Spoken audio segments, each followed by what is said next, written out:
All right, so we are back again. So last time, WormTime shared with us his deck tech that he did for the lock decks portion of the Retro League for the Premiere-Hoth era. And today he has something special for us. What are we going over today, sir?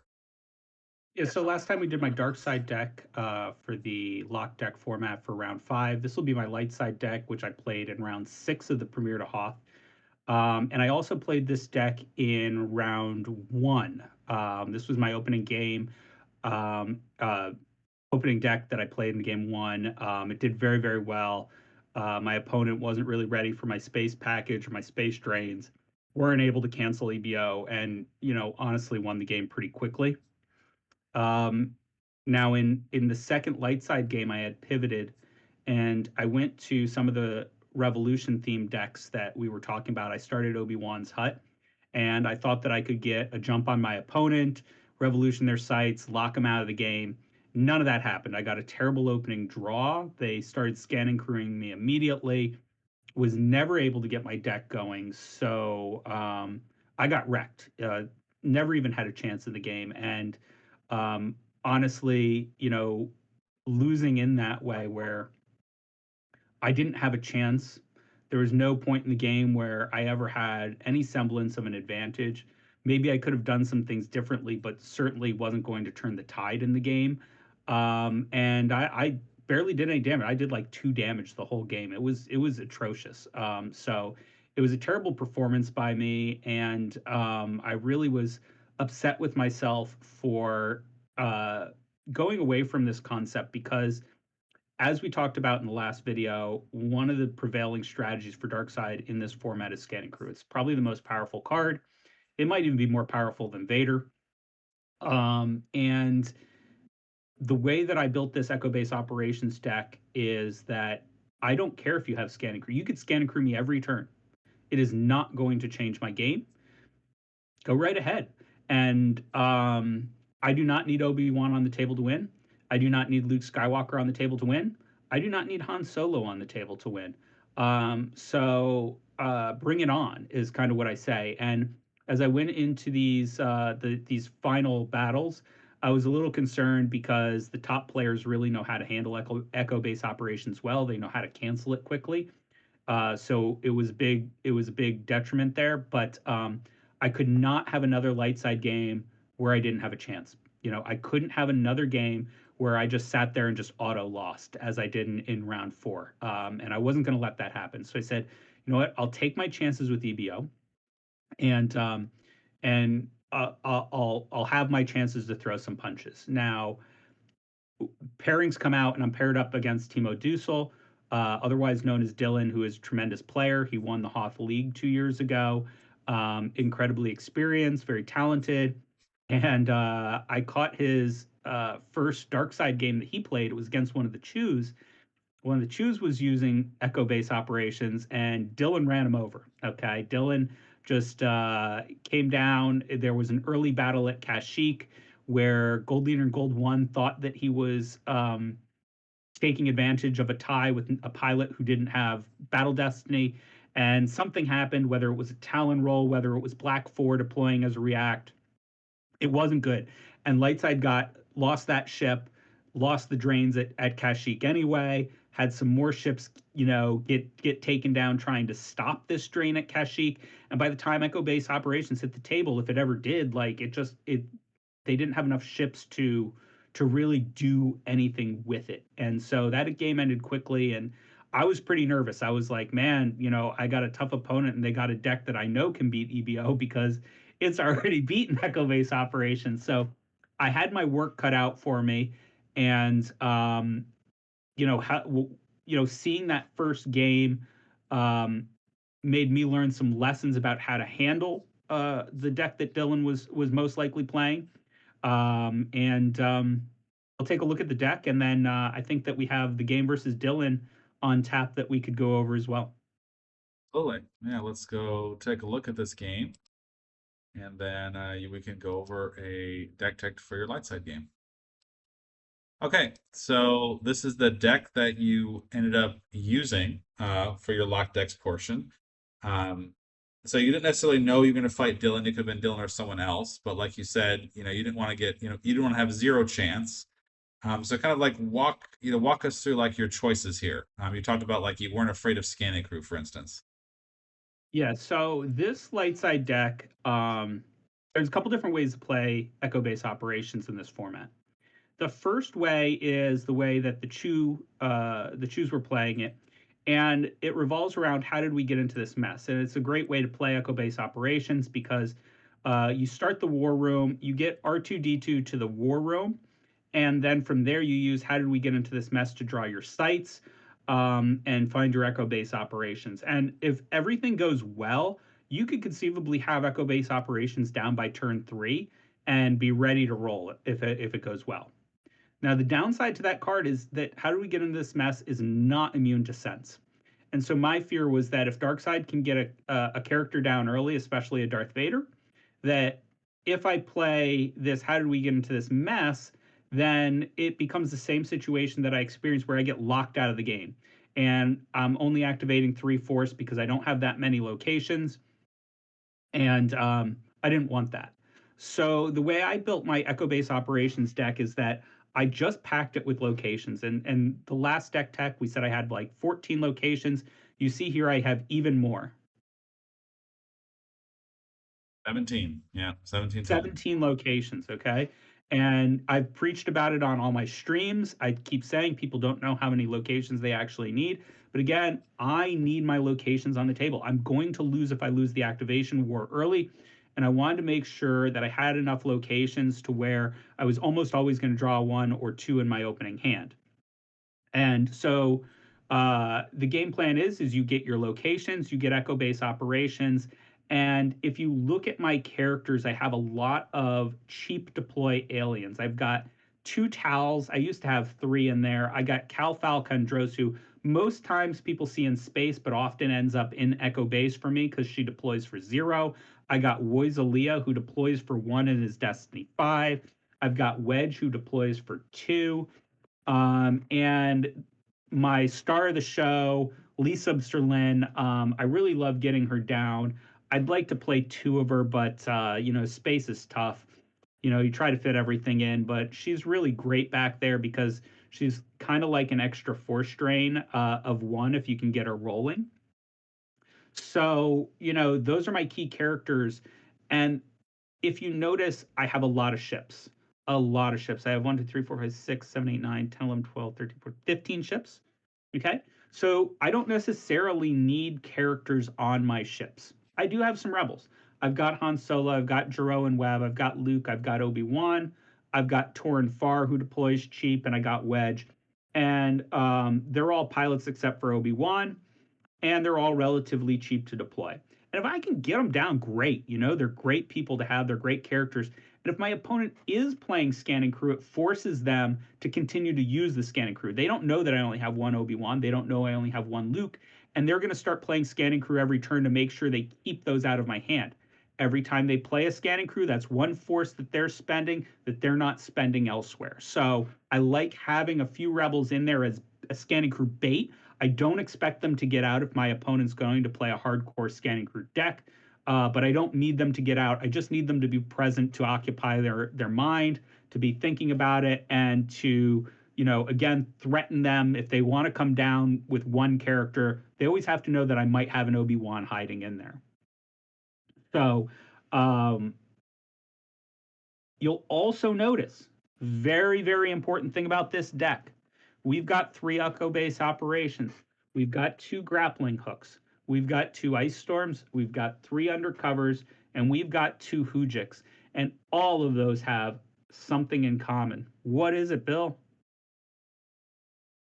Cheap to use, easy to All of use. those cards cannot be sensed nor altered. True. So if you Yeah. notice, I don't have any sense, I don't have any alter, and I'm going to lose the sense alter war. But guess what? They're dead cards. Every sense and alter in my opponent's deck is useless to them. Useless. So if you run a mains and toys against me and you've got 7 senses and 3 alters, you're playing with a 50 card deck. I'm playing with a 60 card deck. True. So this deck is completely resistant to anything that they want to do with Sense and Alter, and it's totally dependent on characters and starships. It's not an interrupt deck. It's not an effect deck. We just go hard with the characters and the starships that we have. Okay. So location wise, you got to get the war room out. Gives you 2 icons, gives them 0, and allows you to start setting up echo base operations. So I got 3 of those because I start the main power generator. I like starting the main power generator because my opponent cannot deploy early to the war room. If, let's say, they get down a spy and they get Vader inside the war room, well, when I'm trying to set up echo base operations, they're going to be disrupting me. And I don't want that to happen. So by putting out the main power generators first, I have the ability to make them walk in rather than deploy in. And I really like that. To that effect, we got a couple ice storms. If they're not packing walkers, we can possibly trap them, especially if they come down to the defensive perimeter early. Let's say I don't draw an echo base location and they get defensive perimeter in their opening hand. They might try to just put a character out there turn 1, turn 2, right? And especially if it's Vader, he could get trapped real quick with an ice storm. So I like having a couple in there. I didn't used to play them, but going into these later rounds where, again, I knew people knew how to beat echo base operations, which is you cancel echo base operations, that they would be aggressive. And I was hoping that the ice storms would help me mitigate that. Then you got the undercovers, of course, because Walker Garrison's out there looming. Darkside's got a lot of great Drain 2 sites, and the defensive perimeter is very common. So I want to have some spies that I could put down, slow their drains. I can't stop their drains. I don't have the resources to stop all their drains on ground.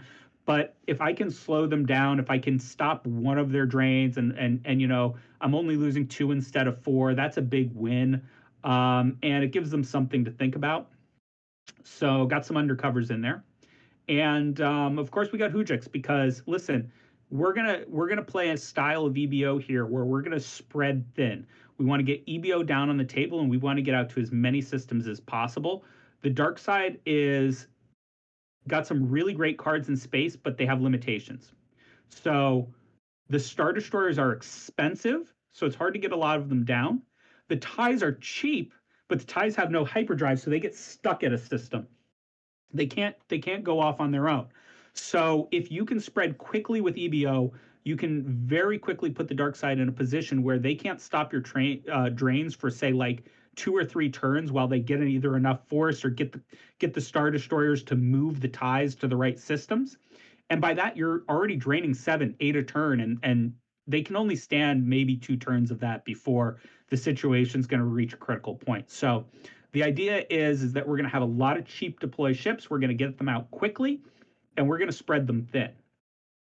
So those ships are 3 Corvettes, Gold Leader and Gold 1, Red Leader and Red 1, Red 6, Tantive 4, couple X-Wings, couple Y-Wings, Millennium Falcon, and this idea that I stole from Chew, which is medium transports. And I was like, yo, why is Chew playing these medium transports? And I thought, like, is he doing something with the first transporters away or whatever?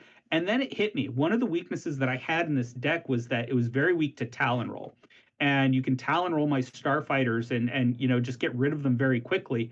So originally I had more X-Wings and more Y-Wings, but the medium transport is just 1 less power than a Y-Wing. It still holds a pilot. It's still got a hyperspeed of 4. And it forfeits for 4 instead of 2. So if you do get attacked, you got echo base operations on the table. It's got power of 4 and forfeit 4. So you could absorb a hit of 8, which is, it's a big deal. You don't have to use a Hujix in most cases. So it's a really nice card, actually. I got to say, I was a sleeper on this card. I can't believe I didn't realize how good it was. But it's actually a really nice ship. It's got Destiny 3, so that's pretty cool. And then the other interesting choice, if you ask why Red 6, because it's Destiny 6. And one thing this deck can struggle with is I've got 17 locations. That means like 1 out of 3 cards is a 0. So it pays to have some high destiny cards in the deck that you can find. And once you find, hopefully you can keep drawing them for Battle Destiny. And finally, we got Anakin's lightsaber and Obi-Wan's lightsaber. A lot of games these cards don't come out, but again, Obi-Wan and Luke aren't there. They're here to be threats. And if your opponent sees Obi-Wan's lightsaber in your hand or Anakin's lightsaber, again, it carries the threat that if they leave a character alone, they might get attacked. And there's also some game lines in which you end up with Obi-Wan or Luke draining under the shield, and that can be effective.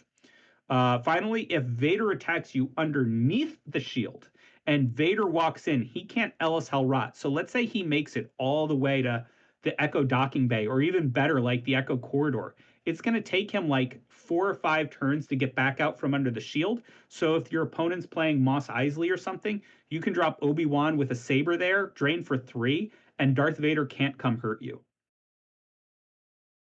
Yeah, you can punish the other Tatooine sites, or even something like Lars Moisture Farm, or whatever, anything. Exactly. Yeah, you still drain for 2 there. Yeah.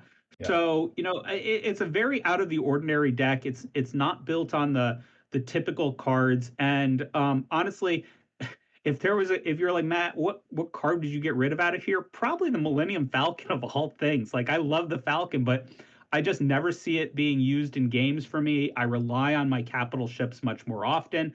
It's kind of like the lightsabers. It's a nice threat to have that, Han and the Falcon can come down somewhere, but it's extremely vulnerable to Talon Roll. And so you spend 6 force and then it just gets Talon Roll. It's like, man, like what have I done here? So, I'm not a huge fan of it, but I do have it in there.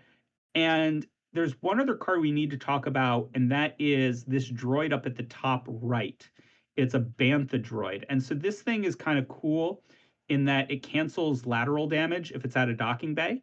And since we're playing Echo Docking Bay, we're going to try to get this Bantha droid there to protect our ships in space. Absolutely. Yeah, lateral damage, as I think most people know, is an absolutely devastating card. Because it makes target power and forfeit 0.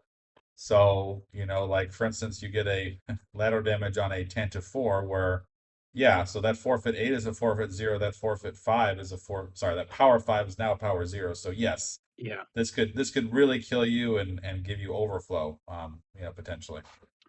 Yeah, so every card has a purpose here. Again, it's heavy on characters and starship ability cards, cards that we can put down somewhere. It's very light on interrupts. It's very light on effects, and it's not going to follow the typical game path where the mains drive the action. Quite the contrary. I'm looking to drive the action with minor characters, with the Tals, with the Lisa Serlin, and looking to get EBO down cheaply, looking to get my ships down cheaply. And that's the advantage that the light side has over the dark side. Dark side's much more powerful than the light side, but they have a higher deploy cost. And when Echo Base drops my deploy by 1, Dantooine drops my deploy by either 1 or 2, depending if I have a capital ship or a starfighter.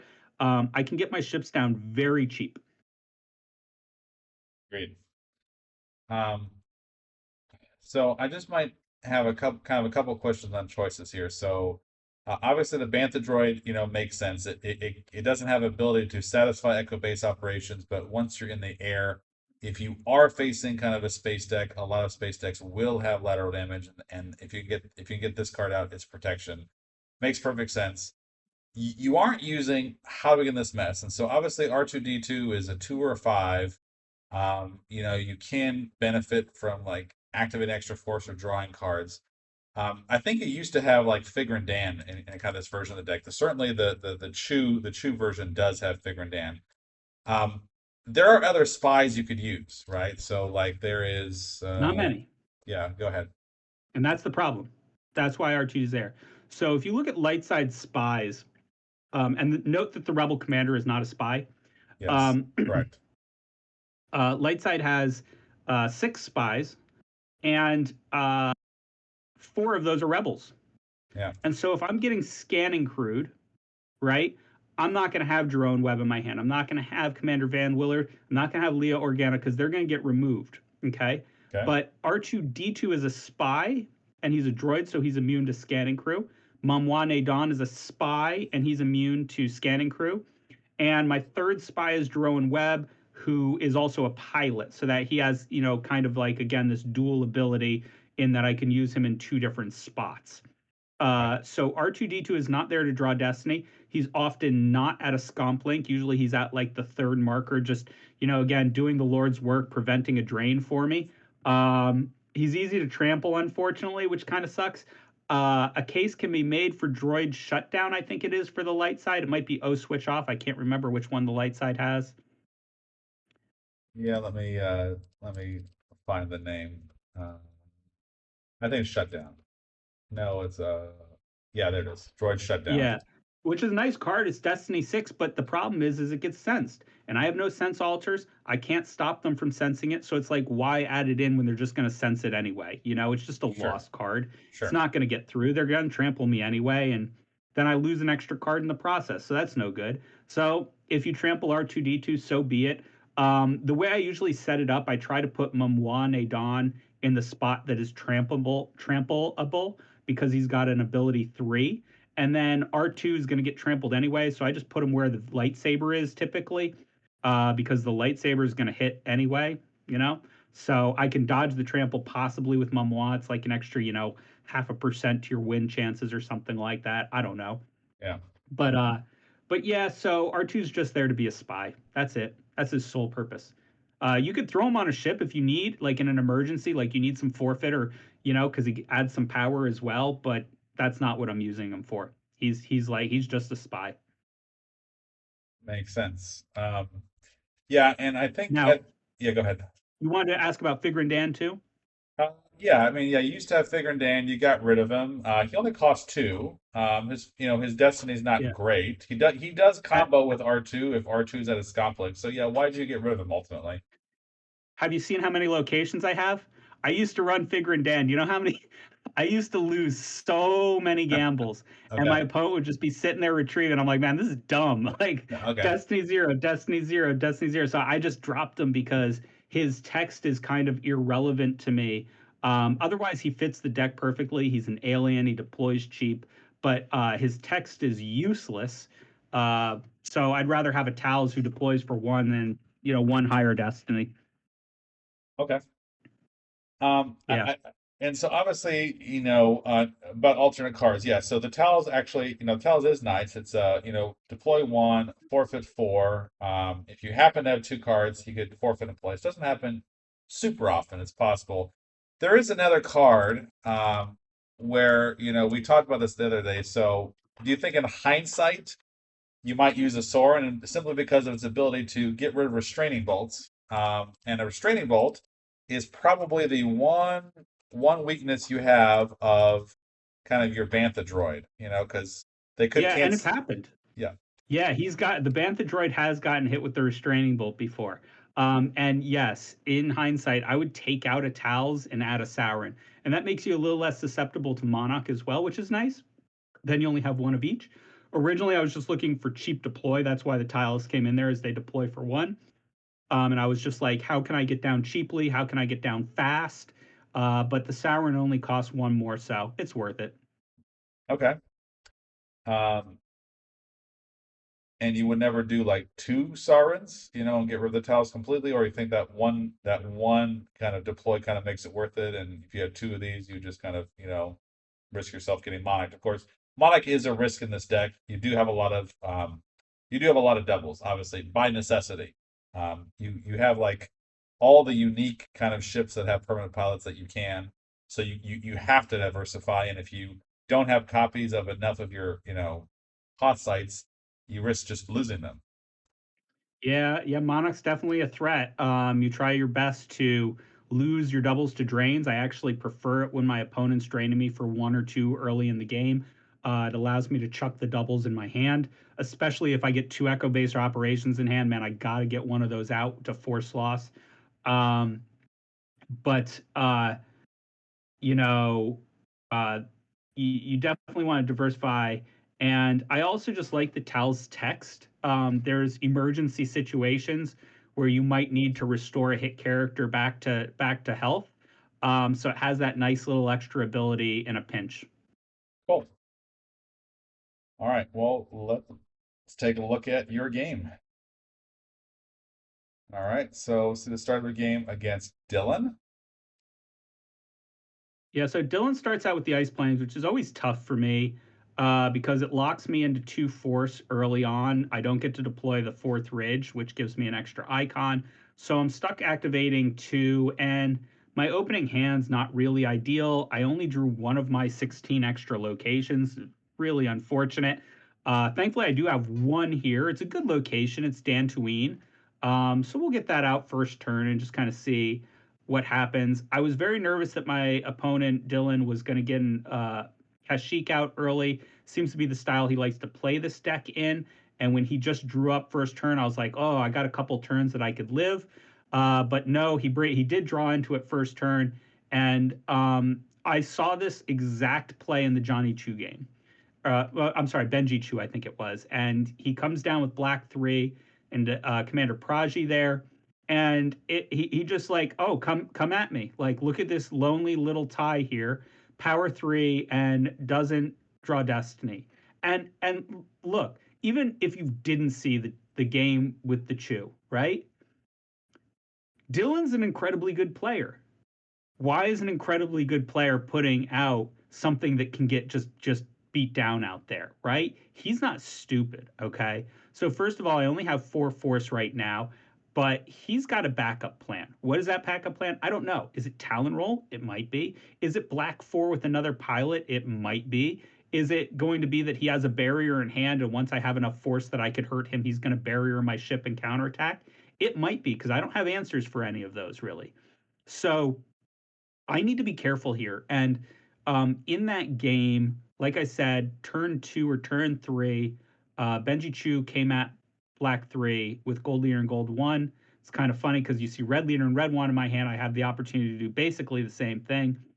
And I had told myself before the game, I had thought it through that if Dylan plays this style deck, I need to set up Echo Base operations. I cannot focus on space until I can win the war of cheap deploy, and I can get my forces down quickly and efficiently. So my plan here, as much as it hurt, was that I had to eat this drain of Kashyyyk, and that was going to be for the foreseeable future. And one thing, if you play Echo Base operations, you know that you always play from behind. Echo Base is not a front runner deck. It's not a deck that just gets out and just starts dealing damage immediately to your opponent. It does not deal damage for the first usually 4 or 5 turns. So you have to be able to play from behind. And I accepted that. And as I played this game, that's going to be the theme, is that I'm just going to eat this damage at Kashyyyk for a while. And it's a necessity that I have to do. Got it. All right. Let's continue then. So he deploys. It's your turn. You can deploy Clackdoor 7. Yeah. And so you are And choosing it's and so you choose to play because it's free. You might as well get it it's out of your free. hand. Yes. Okay. It's free, and I have two in my deck, so I don't want to get monarched. So I'd rather put that down now. If it cost me 1 force, I would not have, but again, it's free, so it's like throw it down and be a little bit safer now. Presence of the Force is a threat here. Would kind of suck, but he's only got 5 force, so he can't hurt me that bad. Okay. And we gotta find our sites. Just gotta find our sites. We get one, that's good. We get two, that's great. All right, so now we have 2 out of our 3 sites. He's, indicating to me that he's playing mostly space, so we're gonna get rid of one of our undercovers here. And it's a duplicate in my hand. We lose Hoth from reserve deck. One of the nice things about this deck is you can comfortably lose from your reserve deck because there's no real critical cards. All the critical cards have multiple copies. Echo Base Operation and the Echo sites all have multiple copies of them, except for the Med Lab. So if you lose one copy, it's not that much of an issue. Obviously, if you lost, one copy of a critical card, you might want to be careful at top decking. But early game, I'm very comfortable top decking some cards with this deck, which is nice. That's We get our activation. Tals is another card I have duplicates of, so I'd rather get this out now than possibly lose them to Monarch. and he's only deploy one, so he doesn't hurt my drawing too much. We get another system, which is nice. Again, if you're looking at all my locations, I'm giving myself icons. I'm giving my opponent no icons. The only cards in my deck that give icons are Kessel, Kashyyyk, and Hoth. So we get Alderaan down, and we get our Bantha droid out. Just you could have waited to do that there as well. But if you look at my hand size, it's at 9 right now. And sometimes you want to just kind of clear out your hand a little bit so you can draw up to 12 again. Yeah, you're still very much afraid of just a regular used version of Monarch. So you knew you wanted this card, and even though you rather draw cards, hypothetically, it'd be worse to lose them to Monarch. Therefore, you just deploy this and you just see what you get. Yeah, certainly proved himself capable in space. I don't want to get lateral damaged and annihilated. And stopped at 12, of course.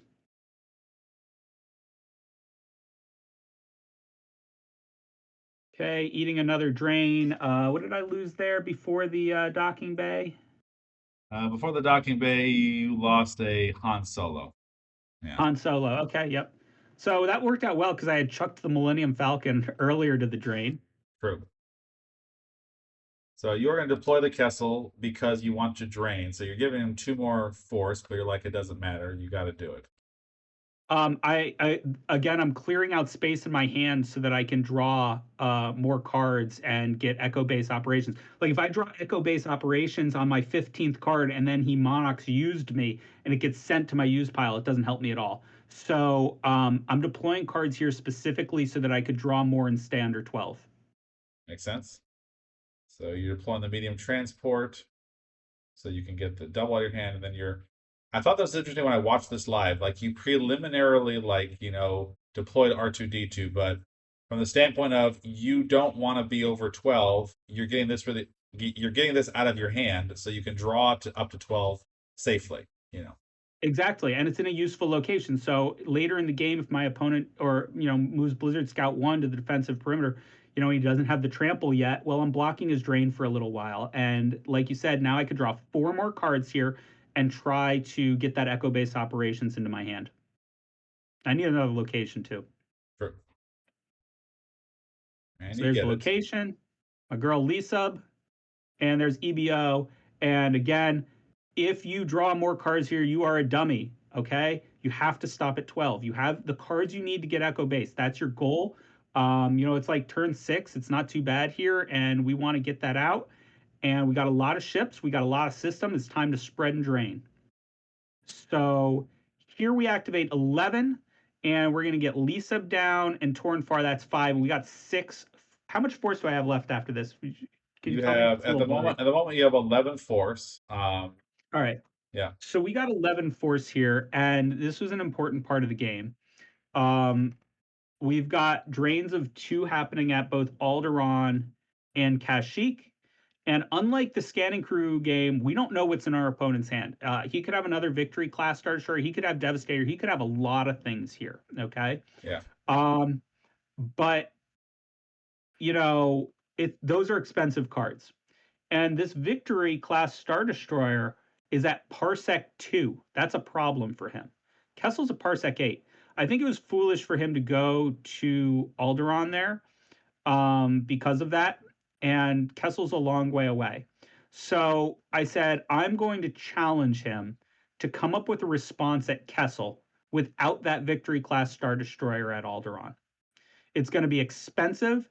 And in the meantime, I can drain at other locations and prepare for the next wave. So right now, what I'm about to do is I'm about to exploit the hell out of Dantooine's game text. And between Dantooine and EBO, my capital ships deploy -3, which means that the Corvette comes down for 1, Tantive comes down for 2, the medium transport is actually free, although it's a starfighter as for Dantooine's text, but it's still -1 and -1 is free. And Cal Falcon Dross is free, and so is Wedge. So I could dump 1, 2, 3, 4, 5 cards for a total of 1, 2, 3, 4 force. 4 force to get all 5 of these cards down. And I'm going to move a big force over to Kessel and say, stop me. prove to me that you can stop my drain of 5 because, again, I'm behind in this game. I need that drain of 5. Without that drain of 5, I'm not catching back up. So I need to establish that drain, and it's much more important than challenging the drain of 2 at Alderaan. Again, let him sit there. He's so far away from Kessel. Why would I even bother with that victory class Star Destroyer there? So here we come. We're gonna slam it all down here, Bill. Bam, bam, bam. And this is going to be a big force at Kessel. We'll put our smaller starships at the locations with no icons. And even if he comes down with a presence of the force and beats one of them down, we have our Hujiks in hand. That's our ace in the hole. And let him commit more cards to the table and show me what he intends to play. So we got to lose some more cards here.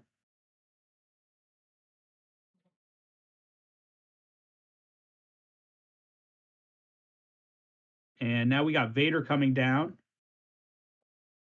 And questionable move here by him, I think. I think that Victory class Star Destroyer belonged at Kashyyyk. I'm only draining for 2 at Dantooine. And if you look at that site, again, that's the site, that's the location I'm exploiting with the deploy, right? So all my ships are coming down mega cheap there. Like, why would you try to fight me at that location? I think it was a poor choice. So, he's kind of looking at, I only have 5 cards in hand, but as you see, those are 5 powerful cards here. I think I could have, on this turn, put Jarreau and Webb at the Death Star War Room and use the Hujiks to back him up there, and kind of cause some counterattack that draws his forces away from Hoth. Because what he did on the previous turn was he pushed Vader in so deep into Echo Docking Bay. He clearly intends at some point to cancel Echo Base operations, right? Those are 2 of the 5 sites he needs. And so he needs 3 more sites. But fortunately, because he needs 3 more sites, it takes him a minimum of 2 more turns. So I know I have 2 turns of drains, and I'm trying to get that big drain of Kessel in here. And I'm trying to clear off this victory class because, as we talked about, the dark side's downfall in space is the ties don't have hyperdrive. So let's clear off this victory, strand his tie at Kashyyyk, and spread out and drain real thin here. Yeah, you had 5 cards in hand, and I think you made an assumption that you didn't have enough cards to draw Battle Destiny, which you did. So yeah, I think you're right that moving the victory to here without the ability to draw Battle Destiny, in hindsight, I think is a mistake for him.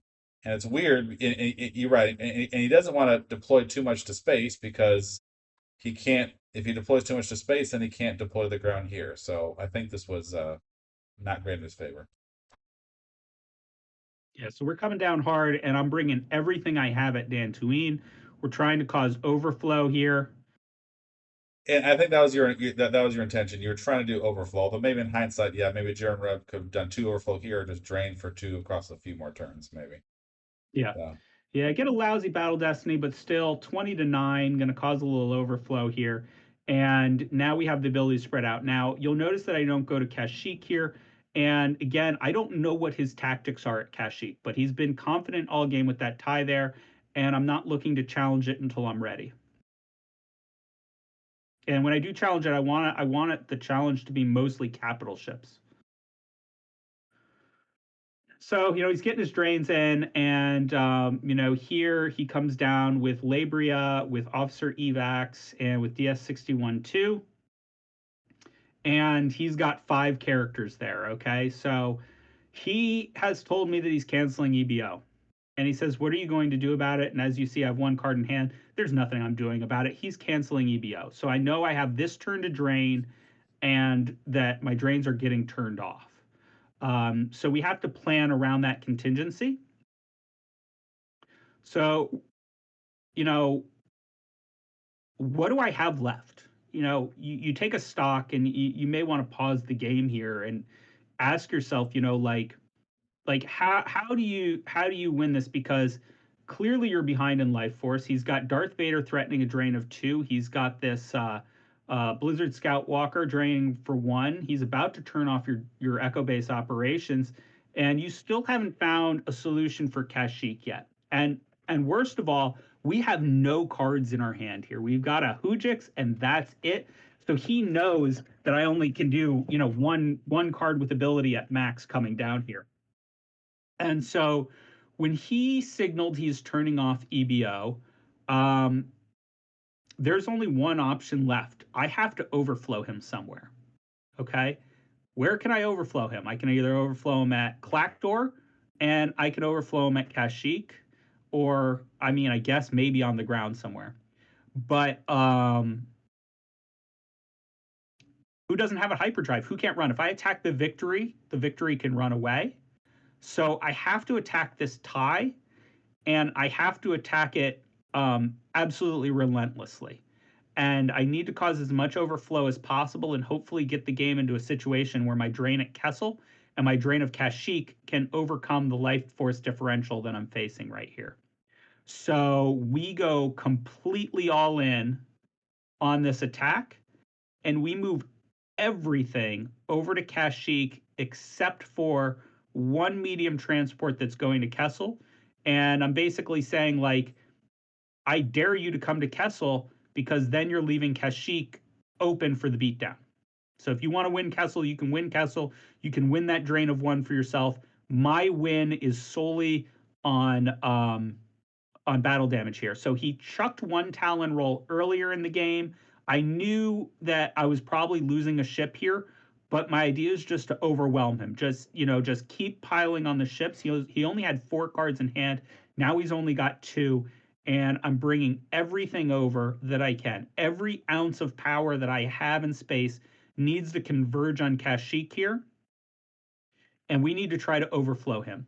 Now, he's going to try to draw into a Gick, most likely, if you think about it, right? Like, that would be the play. I've got power 28 versus 4. I made a small mistake. The Towels should have actually stayed at the main power generators. But I thought to myself, I'm drawing a couple cards. If I can find Mamwane Dawn, then the Towels draws Battle Destiny, and maybe I can clear his characters off, threaten a drain at the defensive perimeter myself. In hindsight, he's not blocking a drain there. He probably belonged at the main power generators. But at least if my opponent does battle me, it costs him 1 force to battle me, and that's 1 force that he might not draw the Gick. So, so be it. I moved him over there. Probably a little bit better to stay at the power generators.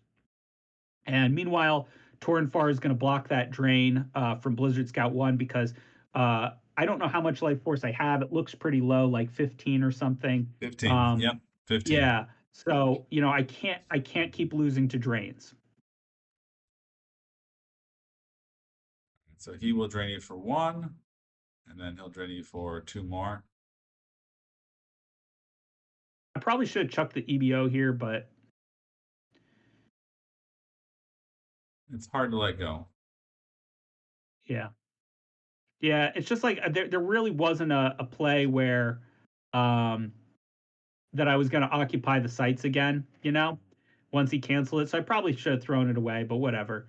And so now he moves the victory class to Kashyyyk, and I was just so happy at this point, because there's no way he moves that there if he has the Gick. If he has a Gick, he's moving the victory class to block the drain at Kessel. So I was just so ecstatic when I saw this. I knew I had a chance. And I get the drain of 3 at Kessel in addition to the battle damage I'm hoping for. I lease up Sirlin and guess an interrupt here, trying to get a Gick if he did draw into it. We bring our last Corvette into action, and he does have a react here. So, he's going to mitigate as much as possible. He now draws a Battle Destiny that he wasn't drawing before, but I still have this massive power advantage. And here I get really lucky, and I draw one of these 5s, which was a big deal, because now his Battle Destiny is canceled, which increases the power differential. And I am able to overflow him for like 7 or something here. I can't remember what it was. 7. Good memory. Yes, 7. Yeah. And so now, like, there's no point in spreading my ships out. I don't have anywhere else I could drain at, but I do have these great drains of 5. He's got 0 in hand, so my medium transport is just completely crushing at Kessel. Now I just got to mitigate what he's doing on the ground. I do draw into Obi, and we talked at the beginning of the game how once they spread out, you want to counter strike their spread forces with Obi-Wan or Luke. So we will see that next turn as we sacrifice Tor and Far with the Hujiks to stop the drain of 3 there. And, Obi-Wan's a nice icing on the cake to finish this game, but I think that with the drain of 5, I think I would have prevailed either way. Yeah, you would get him in 3 turns. And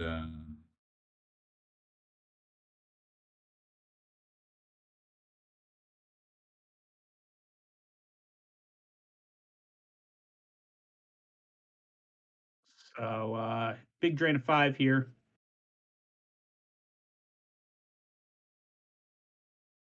And we take one last guess with Lisa. I said maybe he's hiding a ship to try to come down and block me at Kessel with another victory class. Turned out to be Black 3, which was a nice grab. Obi-Wan comes down.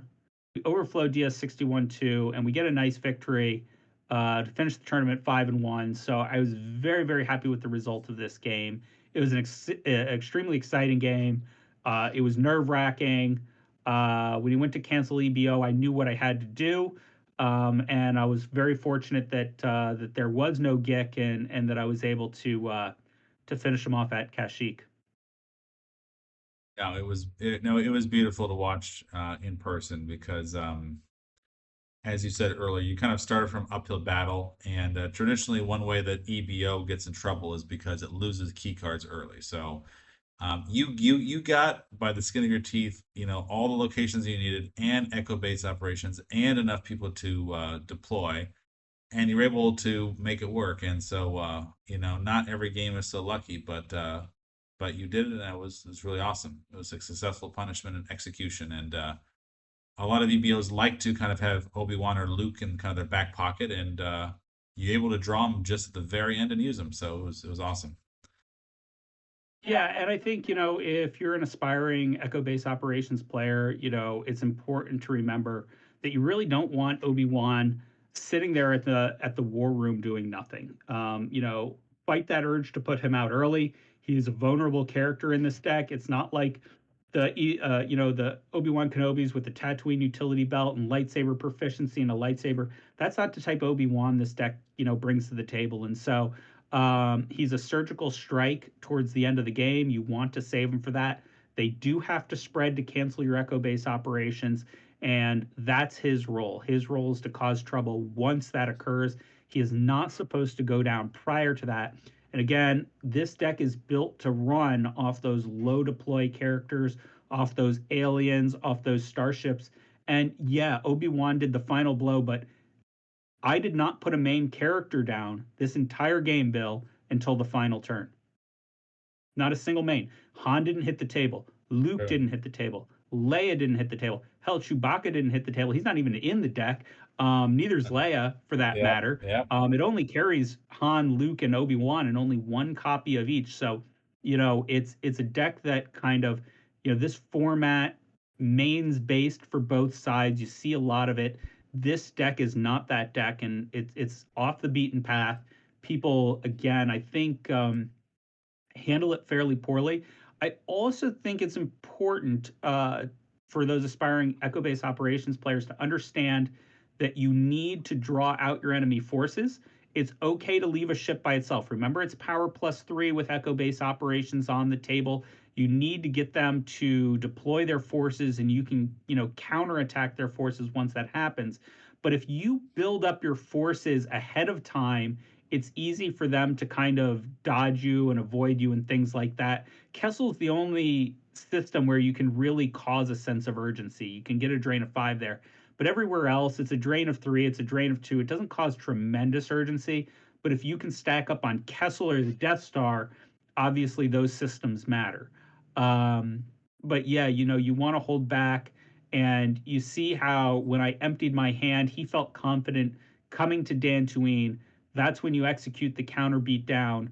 That's when you bring in these starships which draw battle destiny on your own. Notice that gold leader and gold one and red leader and red one did not lead the attack in the same way that Obi-Wan's not leading the attack on the ground. They're there for mop up duty, okay? These capital starships, they're your bread and butter. They're what you want to use to hold systems. They got really high forfeit. If the Bantha droid's at the docking bay, they're very safe. It's really hard to overflow a Corvette. It's important that you don't just over deploy your hand and send them all off protecting systems that your opponent's not going to attack at. One ship per system if you can. That's why you're using the 1-0 systems. They need presence of the force to get to you. If they have it, some players don't even have that card in their deck, and you're very safe at those systems. So I like one ship at Alderaan, one ship at Dantooine, one ship at Clactor, and uh, and go with it like that.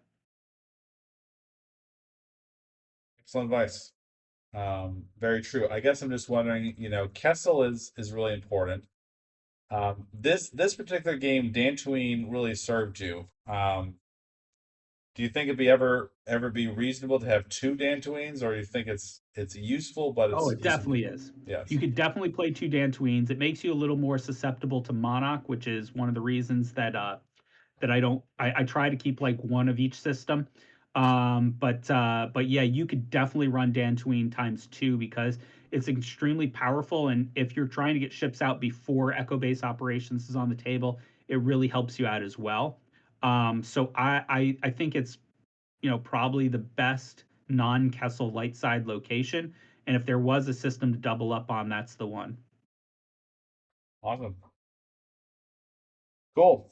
Well, this has been a great deck tech, and I think people really enjoy it. Yeah, EBO is a hard kind of deck to make work in Premiere-Hoth, but I think you have managed to cobble up a version which um, can never be perfect, just because like you said earlier, just like the dark side can kind of pile on drains, quickly. With all your locations, you can still kind of be force screwed, but it has the potential to do really well, and this is a great example of it doing well. So very awesome, and thank you, sir. Yeah, I hope everybody enjoys it, and hopefully we'll have more content for you soon. Absolutely. Take care, everyone. Take care.